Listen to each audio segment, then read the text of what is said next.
Hello, my name is Connor. And I'm Jason. And you're listening to the Amazed and Perplexed podcast.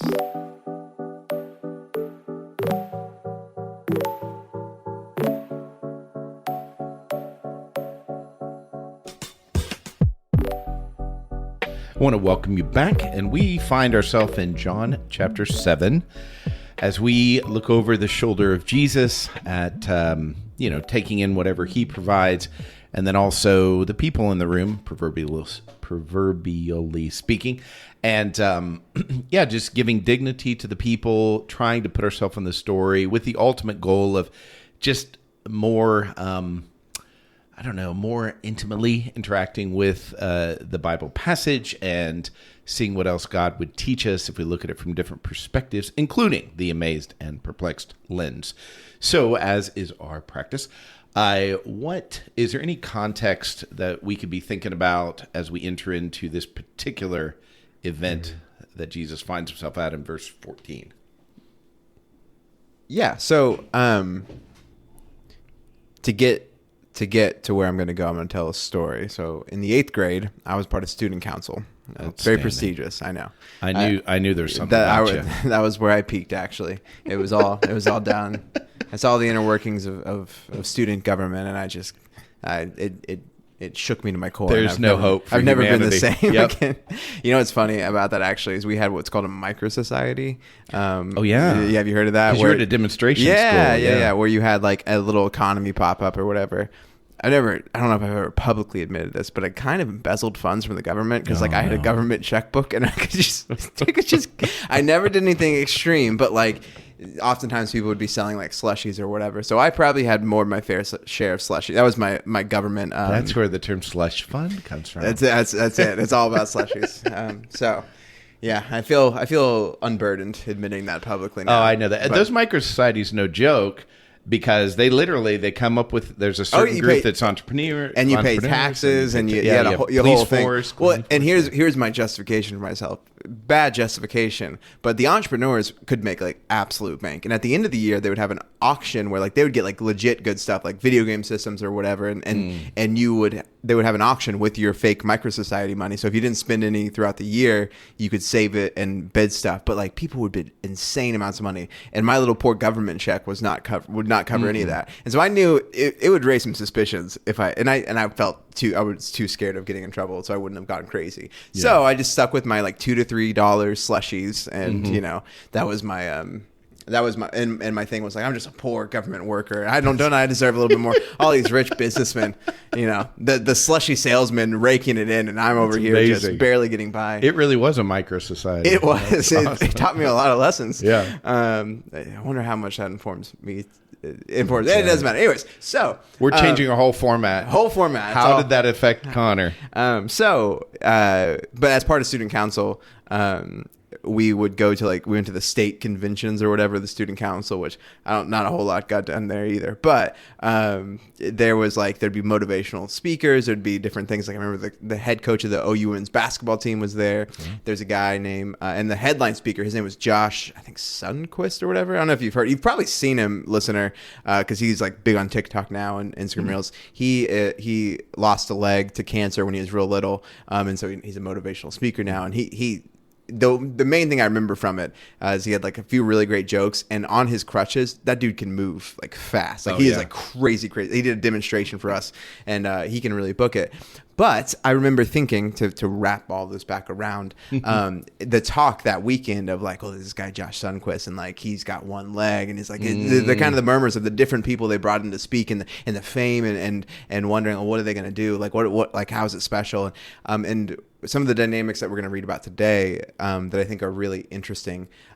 If you've ever been in a situation, church setting, school setting, business setting, where it's like, hey, I heard this guy's coming and he's been a missionary in Africa for the last 20 years of his life, and he's been in bed. Or this guy, this guy was smuggling Bibles into Russia, and we've got him, and he's going to speak to us, and there's going to be this special knowledge that their experiences and that what they've witnessed will give unique insight. And there's almost kind of a buzz because it's like, well, I'm living my normal white suburban life, and like I don't encounter are that much danger. But this guy, he's been in China where the gospel is forbidden, and I'm going to get to hear from him. And so in the Festival of Tabernacles, it's this big week-long party, and there is celebrating and festivals, and Jesus. There's a hullabaloo about Jesus.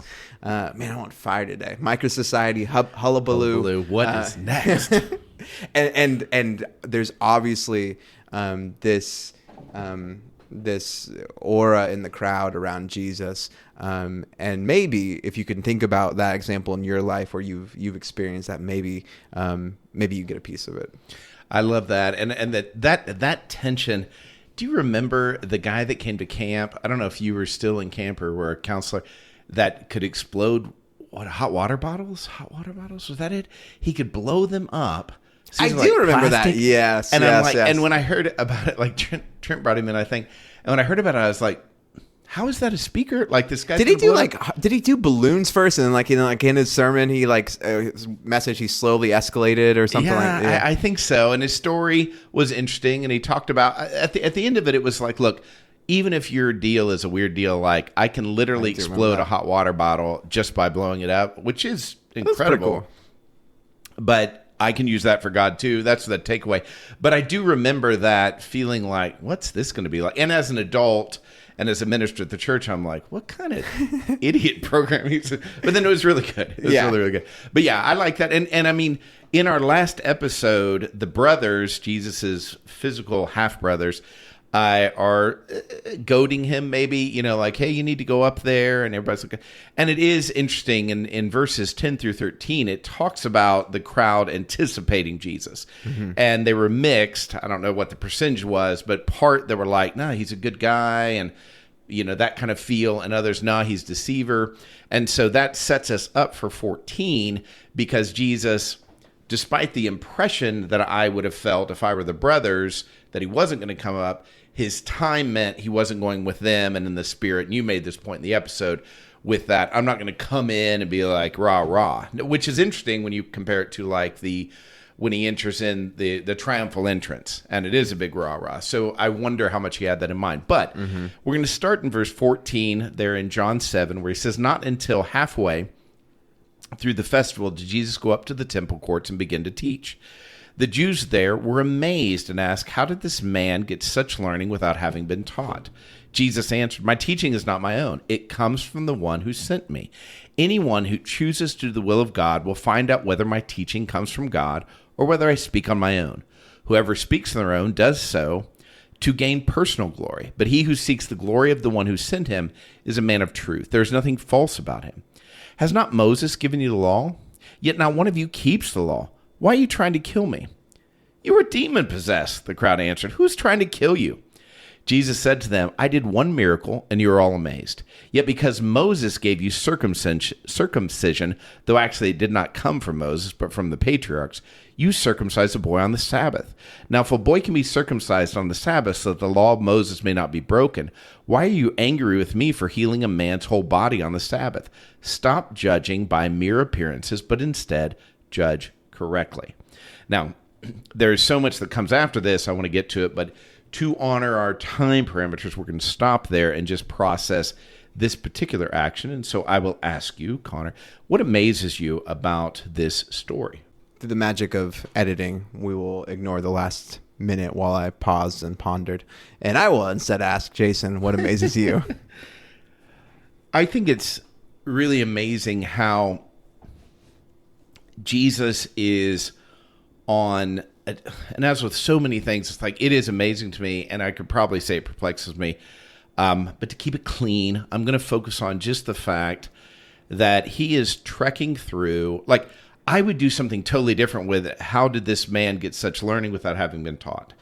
Like, the first couple sentences are good. My teaching is not my own. It comes from the one who sent me. I'm like, he keeps the focus on God.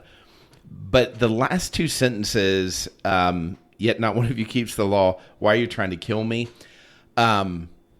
It always is just amazing. Jesus on a different wavelength, I guess, is what I would say. And it does come from, there's like two things he's always wanting to do. The first thing is he wants to honor God. And in most of his interactions, there's some piece of it that is explicit, like this is for God. I do this for God. I get it from God. It's all about God. And then the second piece typically involves a brutal honesty, and a brutal honesty that doesn't necessarily fit at least the interaction that's happening here, So he is, but he's, the amazing piece of this is he's referencing something. I don't know when he healed this guy. I assume it was the last time he was in Jerusalem, I guess. But there's been a lot of stuff happen between that and this, So for him, and who's to say, maybe he picked it up and the conversation's happening in the marketplace, but for him to immediately hone in on what's bouncing around in their heads. Yeah. And he makes connections. I just think if I'm sitting with Jesus, I'm like, hey, tell me something good about God. And I think he's just like, number one, to be like, why? What's going on in your heart? And that's the part that is, it is, my perplexion is a little bit different, but it is that same deal that it does amaze me how no matter what the conversation is, he gives honor to God, and he is like piercing. He's cutting, and he doesn't leave you a lot of room. Like, how many conversations am I in where people say things and I'm like, I'm just not going to say nothing. Sure. I just feel like Jesus would be like, now I know you're thinking this. And I'm like, oh, crud. Well, you were talking before we started recording about a family situation where there was some tension, and if you hadn't intervened, that tension just would have existed, would have been there. It would have probably caused an unpleasant time. And I actually saw my brother this past weekend, and we talked a lot about how my family was just incredibly non-confrontational growing up. We just never ever talked about big blow-ups or the issues that arose. And it's really funny to think about like how this is prefaced by the fact that there are some people that are like, he's crazy, he's a liar, and the other people, no, he's a good guy. And you get the sense, maybe this is even playing a little bit into what he does in John 6, where there are people who want to come along with Jesus, but he kind of keeps, pushing them. Like, there are people in the crowd listening to Jesus here and now who are like, no, he's a good guy. And they're like, tend to be like, nah, he's fine. Like, yeah, he did the thing with the Sabbath, but like, he's a good guy. He healed, whatever. Like, don't focus on the good parts. Let's not, okay, he had one bad spot. We'll move on. And there's almost like this piercing, like, no, there's an elephant in the room, and like, we're going to address it. And it's almost like similar to last chapter, where it's like, it's almost just as much for the benefit of the people that are actively against Jesus. And then also the people that are lukewarm, or the people that want Jesus, that want a type of Jesus, but are not willing to take on the actual Jesus. And I think that, like, if I'm correctly hearing what you're saying and I'm correctly understanding Jesus, like, I think that is, man, it's so loving. Like, I think about like how I try to think a lot about how do I let people love me, or how do I encourage people around me to love me? And so much of who I want to be is like, well, I've got to foster that. And like, I've got to make, the easiest, path for them. I've got to, if I'm a certain way, or if I do certain things, then I'll be easier to be loved. And like, ultimately when I do that, I go like, oh man, that's not me. If that's how I view love, and that's how I elicit it from other people, then like, I'm not actually truly being loved, because there's a fake version of myself that I'm putting out there. And there's a sense in which like Jesus, like, there's this this elephant in the room, and I'm telling you, that elephant, you might have swept it under the rug, or you might think it wholly defines me, but I'm telling you, like, neither of you got it right here. Yeah, I think that's, one thing I think about, and you referencing that moment where there was tension and I sensed it. It didn't involve me, which made it a bit easier, because I knew people weren't going to be like, it's your fault, so there's no danger there. But to even ask about it and then to see it be somewhat diffused, I'm like, yeah, I think that's what's fascinating to me, and what amazes me about Jesus is, if you ever wanted to be around a guy that's just going to tell it like it is and be loving, like, now their response, and that's what perplexes me, but their response is harsh. But that Jesus is always wanting to invite people into the salvation he's going to provide. Even with his harshest words, So the easy low-hanging fruit there is get behind me, Satan. He then turns around and invites Peter to be more involved in his ministry, not less involved. And so what he's saying here is not because he wants to tick him off. He is like, look, here's the truth here. You know, and if you've ever been in discussions, and I think social media fosters this, where it's like, we're going to talk about this issue that we don't really have direct contact with, this kind of thing. And what we're talking about is not going to change anything, but and I think there's sometimes that's a lot of fun. And then there's a part though that you're like, I just wish we could cut through it and somebody would just tell the truth. Jesus is your guy, and I feel like it was even somewhat risky for me to say, hey, what's going on here?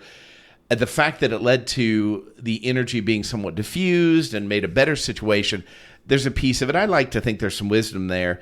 But it was a risk, Well, and Jesus is okay with it either being the tension being diffused or ratcheted up. Right. And I think that's the really challenging piece, like in my life, where it's like, okay, there's a version of this where you can talk about like, oh, okay, there's a family situation and nobody's saying anything, and I'm going to step in here, and you get to tell this really cool story after the fact where everyone kind of moved on and healed and processed through it. There's also a version where you bring it up is the switch that ignites the fire, right? And it blows and again, like there are plenty of times where Jesus does step into a situation and does ignite a fire from what he says.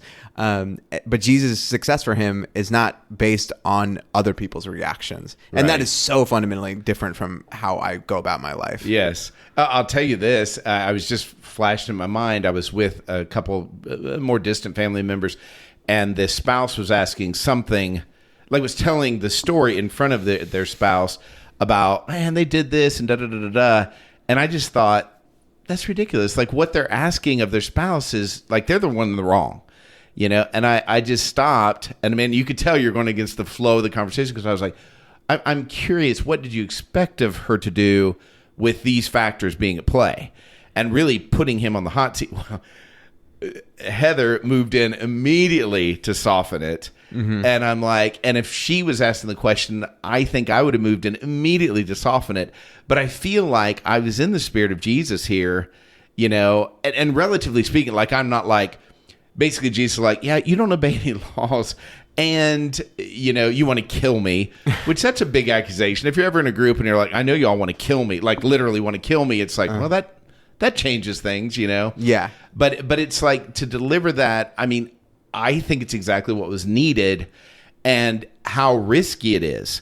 Even if you knew, even if the script appeared on a spiritual teleprompter, in your head, and here's the exact words you say, the level of risk to tell the truth is so high. And what you said is right. He's fine if it diffuses the energy, the anger, the whatever. And he's also fine if it ratchets up. And that at the end of the day, he's not scared of these people.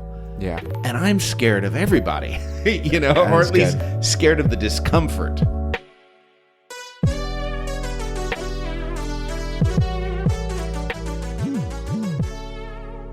What amazes me is the last verse in what we're talking about today. This is stop judging by appearances. Like that thought, that theme is so prevalent, and it's a core thing we try to teach kids. We have so many euphemisms, so many ways of trying to get this message across. But I truly do love Jesus. Stop judging by mere appearances, but instead judge correctly. And like for Jesus, like it's funny because there's this, where did this come from? And this is clearly so much on Jesus' mind, and he's ready to jump to this topic. So this is something that he is deeply passionate about and deeply ready to explore and to get his piece across. And I think what amazes me is Jesus just blows up categories every time. Every time, whether back then or now, we think, okay, well, here is how we have decided. Here is the best. Here are the right lenses to judge my own actions by, or to judge a decision off of, or to choose to judge doctrine off of. And what I see a lot with Jesus in general, and specifically in these passages, is just a constant rebuke to them and to me that like so much of the time what I want to judge is based around, like, it's so easy if it's in highfalutin biblical language or it's theologically related.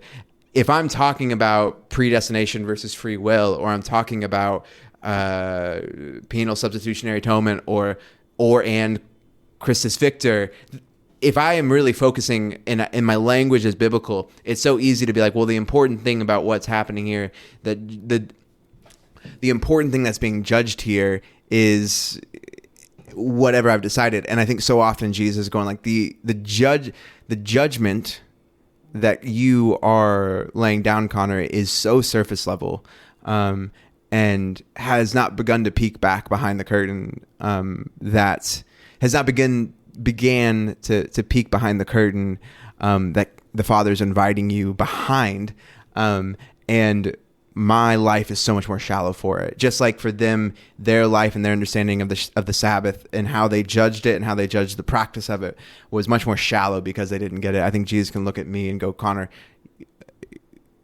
your judgment and the way that you judge things, not just is bad in its condemnation of the way that the judgment plays out, it also robs you.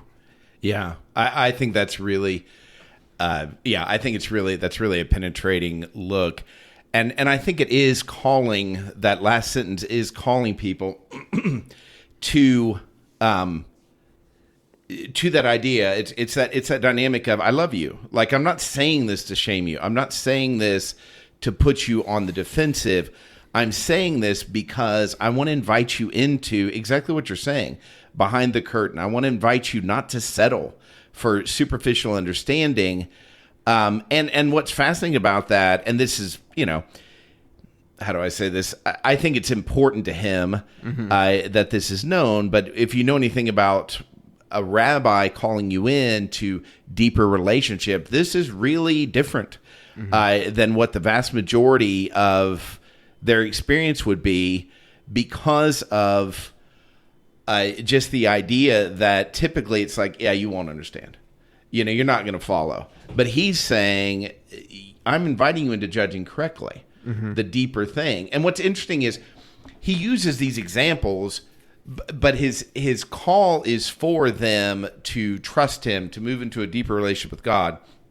And I think at the root of everything that he says, that's what he's doing. And that's interesting because I think a lot of times when stuff comes up and I see that people are in the wrong, if I have the courage to say anything, I want to stop the issue, right? The problem. You're saying this. Yeah. It's another whole level. And I'm not saying I never do this, but it's another whole level to step back and say, okay, what's the best thing for you in relationship to your relationship with God? And I mean, it's not even I'm asking me because I wouldn't know, but asking God, okay, God, what's the best thing for them? Well, it's the belief that God ultimately has the best for them. Right. That there is and I think it's not that this is revolutionary for anybody, but like this is the problem from the very, very beginning, right? Is the first problem of Eve's that she physically eats an apple? No, it's that she allows the tempter to tempt her into believing that God is not trustworthy, that God is not, can't be trusted. And that's the battle that we face. I think that's the core of the battle we face in every temptation to sin and move away from God. It's to believe the lie, or to be tempted to believe the lie that God is not trustworthy, does not have what's best for you. And then the behaviors flow from that. Yeah. Yeah, and I think, where he says in 17, anyone who chooses to do the will of God will find out whether, he just said in the last chapter, what is the work of God, which is a different word, but it carries that same spirit, and it's like, believe the one he sent. So he's like, he's reiterating that in a different way. It's like, if you choose to do the will of God. Now, what he's not saying is, if you can figure out the will of God and do it perfectly. That's not what he's saying. It's the want to. And I think that's really important. That's so good. You choose. It's not once you've done it all. Exactly then you right. will, And that's the spirit. That's what Eve didn't do. If Eve would have said, hey, this is a really interesting offer. God, what should we do? I want you to advise me on this, which is the weird thing because it's exactly right. Because the devil, the whole premise is you can't trust God. And then God's the one person, using that word in that way, God's the one person that will take, hey, I really believe you. This seems to indicate I can't believe you. Help me with this. And he's like, yeah, let's do it. You know. And the thing is, Jesus is not anti having a really honest conversation. And it's funny because sometimes you can get the impression he's just down on these people. You know, well, and once I realized you want to kill me, that's motivation. But even in this, even in the tension, and I haven't even given thought to the emotional tension of him being there. And we'll in the next episode, assuming we covered, it's funny, they're all in denial, but the very first verse, you know, in the next section, 25, it's like they're talking amongst themselves. Isn't this the man they're trying to kill? And like they're so defensive about it. Which is so funny. I wish there'd been part of me, I should have read it a little bit because I would love to have processed what that means for when the brothers were like, Jesus, go up there. Jesus, you know. Yeah, like what were they aware of? Yeah. You know, and they're like, man, he's too big for his britches. Yeah, that's all fascinating. To me, the thing that perplexes me is their response. Because first of all, he basically says, you know, not one of you keeps the law, which you got to understand. This is a group of people. That is their identity, both religiously and culturally. Yeah. None of you keep the law.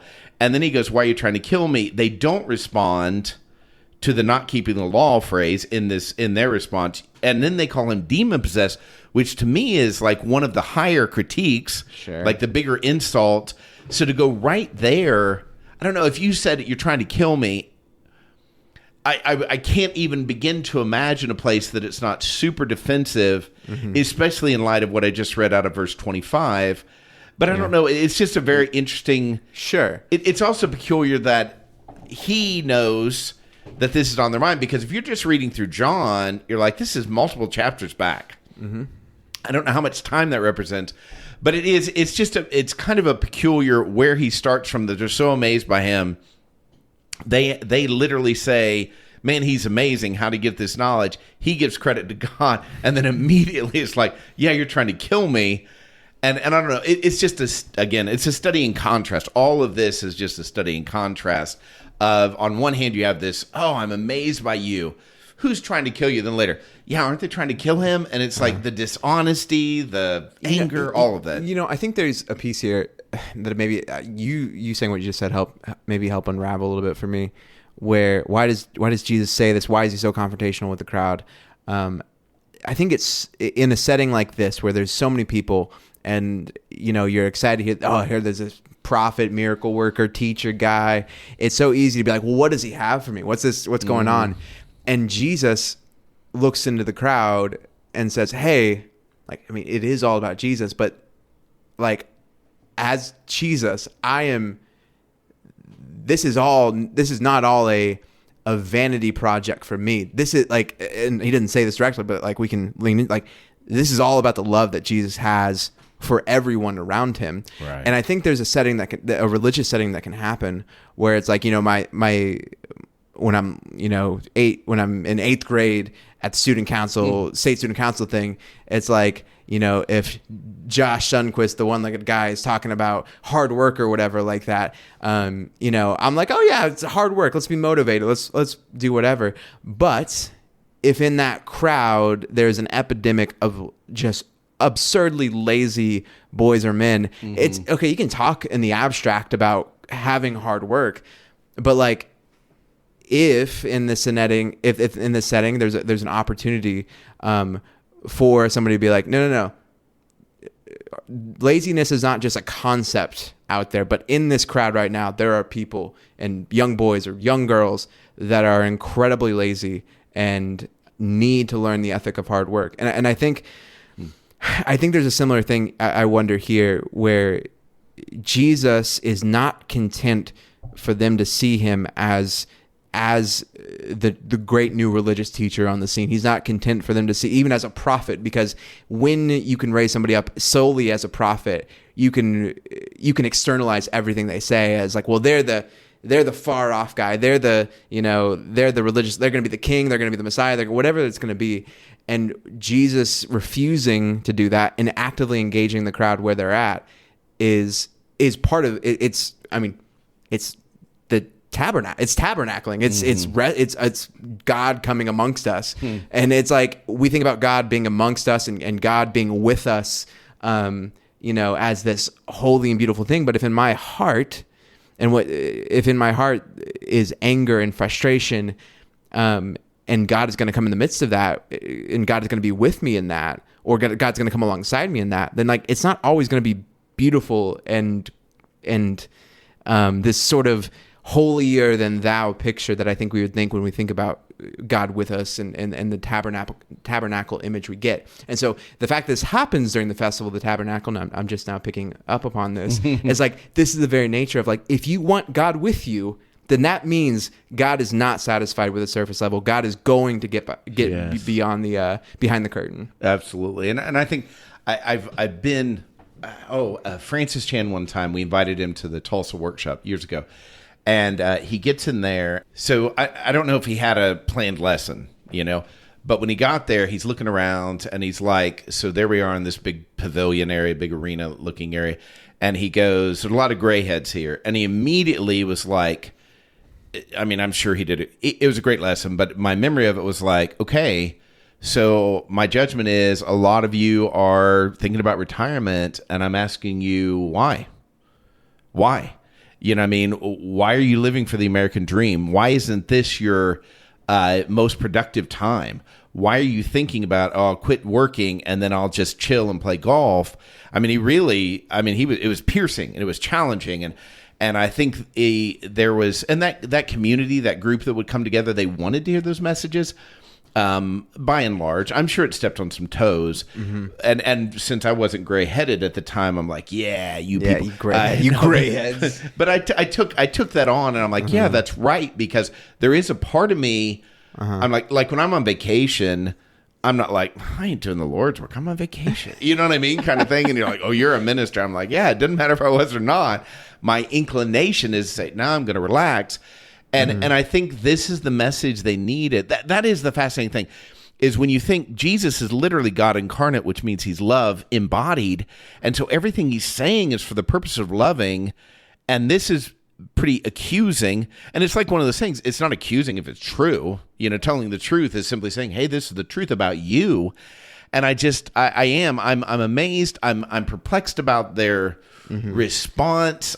I would have thought it would be more offensive, like, you don't obey the law at all. I'm like, are you kidding? We're sons of Abraham. That's all we do is obey the law. So it's funny, you bring up the Francis Chan him speaking at workshop, and I have, from a different side, I have a couple very intense memories. It was a really big deal that Francis Chan was speaking at workshop. At that point, he was a very famous preacher and speaker and had been for a couple of years. And so there were lots of people that were coming to the conference that were not Church of Christ. There were, it was a big deal. Whereas the night before they may have filled up, I don't know, what do you think? Like half the arena or court, right. It seemed like they were possibly turning people away at the door. It was like that. It was, it was to the rafters. And I remember him coming out and Terry had talked about, he got out there. He was like, I had Francis Chan in my car, and I drove Francis Chan to the thing. And that's right. The thing. And in my memory, I don't remember it. I don't remember the gray head part. It's funny but I remember him coming out and he goes, just really quickly and really earnestly going, guys, don't you understand? I'm so Francis. I'm not the creator. It's that sort of vibe and it's funny because you're packed around. It's usually at the workshop by the time I was an adult, over time I was like a late teenager. Crowd was pretty sparse, but this time is you're packed with people. People are so excited because there was word Francis Chan is in Tulsa, and he's down at the fairgrounds, and oh my goodness, it's so cool. And he's like, guys, don't you see? Yeah. And one of the funniest things. This is a quick aside. Blasphemous. Terrible, but one of the funniest things in my life. I've never laughed this hard. I was sitting with my best friend and a friend of his, so not my friend, but a friend of my friends. And Francis Chan goes, "I'm not God," and this is after 3 minutes of him repeated being like, "I'm so uncomfortable by this," And my friend's friend goes, Francis Chan is God, in this sort of reverential Mesoamerican priest sort of thing. And I lost it. I was too immature to not rebuke him in the name of Jesus. But I do there's a sense, and I hear people like him and him talk about that period of his life where it was so easy to get elevated as like as somebody other than a person. And it's funny to think about like that temptation to do that to Jesus as is so strong. And obviously, like Jesus is elevated, and we should elevate him, but to elevate him past being a human, past being a person, like that's blasphemous, and ultimately not helpful. And like if my goal is like I want to be like Jesus, well, if I don't ever actually respect his humanity, then like, well, I can. It's okay for me to settle here or there because like I'm, right. Jesus was, So there's so much there, and I don't even know if I got to what ultimately perplexed me. There's quite a bit probably that does, but I just couldn't help share that anecdote, and I love that. We took completely different things away from the Francis Chan, famous workshops sermon. I guess just going to wrap it up. My thoughts there is that, so it's an interesting dynamic. We know Jesus wanted the people to know who he was, and he wanted them to bow to him, or else the devil's temptation, way back to the beginning of his ministry, didn't count. It wasn't really tempting, Yeah. So he wanted this. And just to think in this context, he has this temptation. It's there in his spirit that he wants people to say, I have this great learning because I'm God's son. I did these miracles because I'm equal to God, And he doesn't draw that out. He said, hey, I have this because I'm seeking him, and you can too. And then he's like, but here's the reality. You're wanting to murder me because I'm messing up your perception of God. And I think it's just this is one of those situations where I would just blow by it, honestly, in my reading. But it is one of those things that's like, wow, this is really amazing. Him keeping centered, not giving in to his temptations. And not even, and it's not a critique of Francis Chan. It's a true point that he took on celebrity status, may still, with people have celebrity status, and had to negotiate that. So that was real for him. I do vaguely remember those comments, and I'm like, yeah, I don't think you're that great. When he was saying that, maybe his defensiveness. But it is that idea. It's like, Jesus doesn't even do that. Jesus is like, look, I'll receive this, but the focus is still on God. And to keep your head that way in such an emotional dynamic, like I don't take it seriously enough that he walked in this town and there were people that wanted to murder him. And the way that would affect me, right now, if I knew people wanted to murder me, I would think I'd handle this conversation differently. Yeah, we would not be able to develop any further intimacy if you knew that like there's a part of me that wanted to murder you. Right. And ultimately, I think this is a good reminder of the seriousness that Jesus treats our emotions and treats how we view others. And I think about the Sermon on the Mount, and a reminder of why Jesus is so serious about not harboring anger in our hearts for our brothers and our sisters, because if there is murder in my heart for you or the person in front of me or the person or anybody around me, then like I'm not going to truly be able to know him. Because for me to harbor anger in my heart for another image bearer is for me to not see them as the full image of God, of having the image of God that they do have. And so that's just a good reminder about the connectedness here that I see. Grace, peace, and love.